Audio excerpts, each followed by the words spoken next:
Good morning. आज का जो मेरा टॉपिक है ये 7वीं यूनिट का लास्ट टॉपिक होगा। और जैसा कि आपको पता ही है, जो 7वीं यूनिट है वो सोशल स्ट्रक्चर के बारे में थी, सामाजिक संरचना के बारे में थी।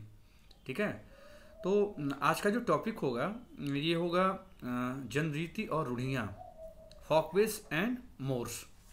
ठीक है, देखिए सबसे पहले हम लोग बात करेंगे जनरीतियों की। ठीक है, फॉक वेज। देखिए जो फॉक वेज का जो कॉन्सेप्ट है, जो जनरीति की अवधारणा है, ये सबसे पहले 1906 में ग्राहम समनर एक विद्वान थे, इन्होंने प्रस्तुत किया था और इन्होंने एक बुक भी लिखी थी जिसका टाइटल भी यही है, फॉक वेज। ठीक है, अब देखिए फॉक वेज के यदि शाब्दिक अर्थ की बात करें तो फॉक वेज जो वर्ड है ये बेसिकली दो वर्ड से मिलकर बना है। पहला है फॉक, FOLK, फॉक, और प्लस दूसरा क्या है, वेज, WAYS। फॉक मतलब होता है लोग, जनता, और वेज मतलब तरीके। तो बिल्कुल इसका शाब्दिक अर्थ क्या निकला कि लोगों के द्वारा जो भी व्यवहार करने के जो तरीके अपनाए जाते हैं, इसे आप क्या कहते हैं, इसे आप जनरीति कहते हैं। दूसरे शब्दों में जो भी ग्रुप हैबिट्स होती हैं, ठीक है, जो भी समूह की आदत होती है, उसे आप क्या कहते हैं, उसे ही आप जनरीति कहते हैं। ठीक है, फॉक वेज को परिभाषित करते हुए समदर ने बताया था कि व्यवहार करने की स्वीकृत और मान्यता प्राप्त विधियों को ही हम क्या कहते हैं, उसे हम जनरीति कहते हैं। ठीक है, तो देखिए जनरीति की विशेषताएं क्या क्या हो गई। जनरीति की पहली विशेषता, इसकी डेफिनेशन में ही निहित है। देखें पहला क्या है, व्यवहार करने की का एक स्वीकृत तरीका है, ये एक एक्सेप्टेड वेज है, तरीका है। ठीक है, सेकंड चीज क्या है कि ये मान्यता प्राप्त विधियां होती हैं। ठीक है, तीसरी बात क्या है कि इनका जो अनुपालन है वो जाने अनजाने में किया जाता है। ठीक ना, चौथी बात क्या हुई कि इनका विकास जो है, इनका जन्म स्वतः होता है, उसके लिए किसी प्रकार के सोचे समझे रणनीति की आवश्यकता नहीं होती है। अगली विशेषता क्या है कि इसका हस्तांतरण जो है, इसका ट्रांसमिशन जो है, ये पीढ़ी दर पीढ़ी होता रहता है। और सबसे अंतिम बात कि जनरीतियाँ क्या होती हैं, अनियोजित होती हैं। ठीक है, क्यों अनियोजित होती हैं, इसलिए होती हैं क्योंकि इसके पीछे कोई तर्क काम नहीं करता, और जिस चीज़ के जन्म के पीछे कोई तर्क ही नहीं काम करता, वो व्यवस्थित कैसे हो सकती हैं। ठीक है, तो क्लियर है कि वो कैसी होंगी, अनियोजित होंगी, अलिखित होंगी।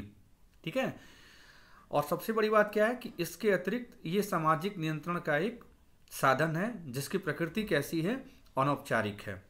ठीक है, अनौपचारिक सामाजिक नियंत्रण का एक प्रकार है जनरीति। ठीक ना, अब अगली बात हम करते हैं लोकाचार की। लोकाचार के लिए इंग्लिश लोकाचार या रूढ़ियाँ बोलते हैं इसको, इंग्लिश में इसका वर्ड है मोर्स, MORES, मोर्स। ठीक है, देखिए होता क्या है कि जब भी जनरीतियों के साथ जन कल्याण की भावना जब जुड़ जाती है, समूह कल्याण की भावना जब जुड़ जाती है, तो यही जनरीतियाँ क्या होती हैं, यही जनरीतियाँ बदल जाती हैं, किसमें, रूढ़ियों में बदल जाती हैं, लोकाचारों में तब्दील हो जाती हैं। ठीक ना, इसका मतलब एक फार्मूला आप याद रखें कि लोकाचार या रूढ़ियाँ इक्वल जनरीति, it means folkways plus समूह कल्याण। ठीक है, ये एक फार्मूला है, आप याद कर लें इसको।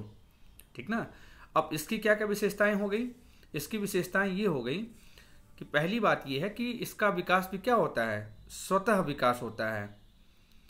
इसके लिए भी किसी प्रकार के व्यवस्थित सोच समझकर जानबूझकर विचार करने की आवश्यकता नहीं होती। ठीक ना, सेकंड चीज क्या है जो सबसे महत्वपूर्ण है कि इसमें समूह कल्याण की भावना जुड़ी होती है। अगली बात क्या है कि सामाजिक नियंत्रण का ये एक अनौपचारिक प्रकार है।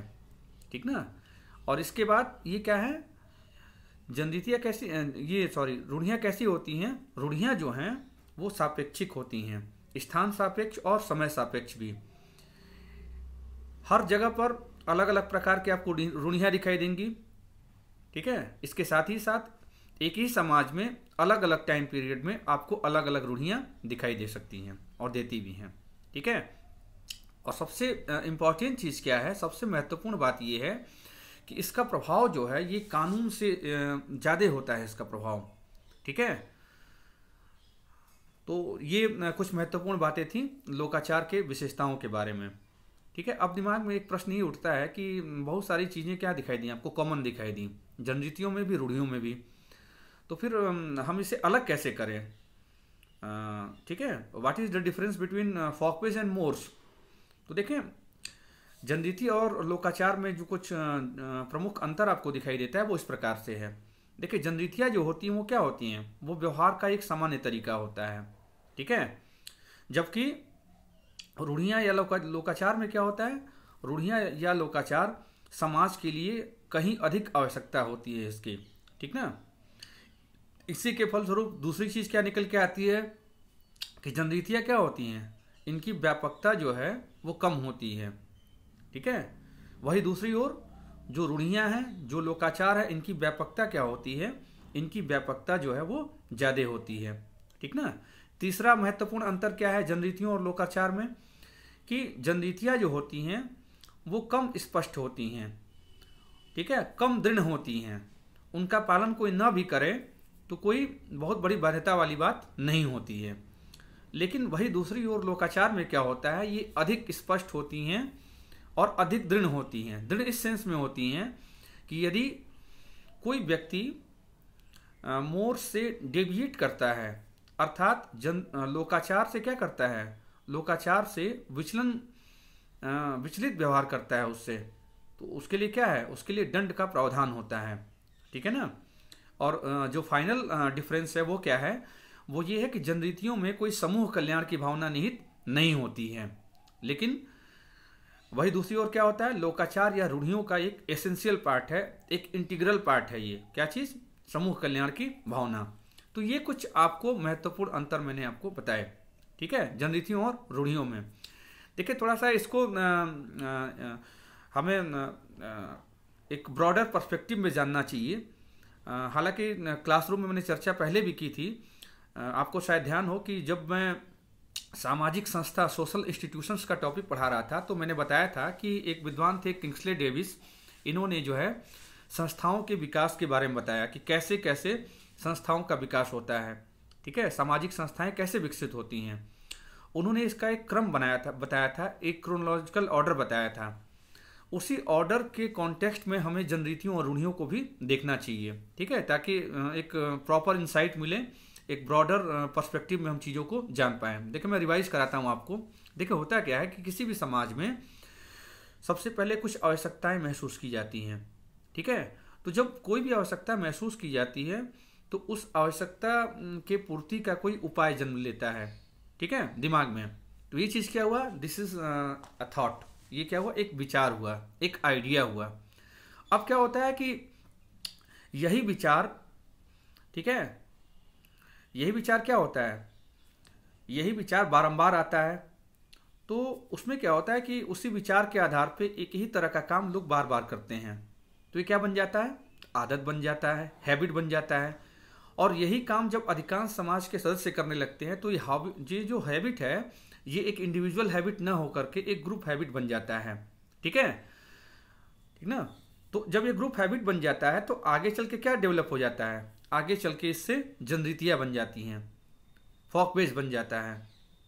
जैसा कि मैंने बताया था आपको, फॉकवेज क्या होता है, लोगों के द्वारा व्यवहार करने के तरीके जो अपनाए जाते हैं उसे अब जनरीति कहते हैं। दूसरे शब्दों में जो भी ग्रुप हैबिट्स हैं उसे हम क्या कहते हैं, उसे हम जनरीति कहते हैं। ठीक है, तो यहाँ तक क्रम आपको समझ में आ गया। इसके बाद फिर क्या है, जनरीतियों के साथ जब सामूहिक अनुभव और एक मान्यता जुड़ जाती है तो ये क्या बन जाता है, ये एक प्रथा बन जाती है, ये एक कस्टम बन जाता है।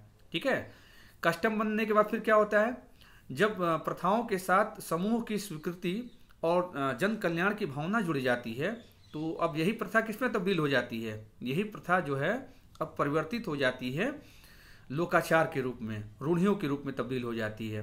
ठीक है, और जब इन्हीं रूढ़ियों के साथ एक निश्चित नियम कार्य प्रणाली जुड़ जाती है, एक निश्चित जो है स्ट्रक्चर, एक ढांचा जुड़ जाता है, तो ये चीज़ संस्था में तब्दील हो जाती है।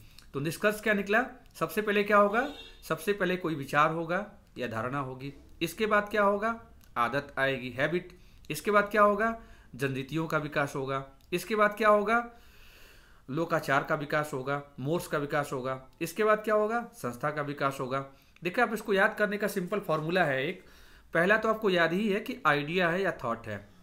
इसके बाद आप याद कर लें FCMI,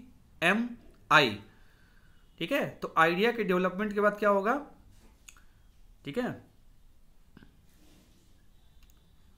फॉकवेज, कस्टम, मोर्स और अंत में क्या होगा, इंस्टीट्यूशन होगा।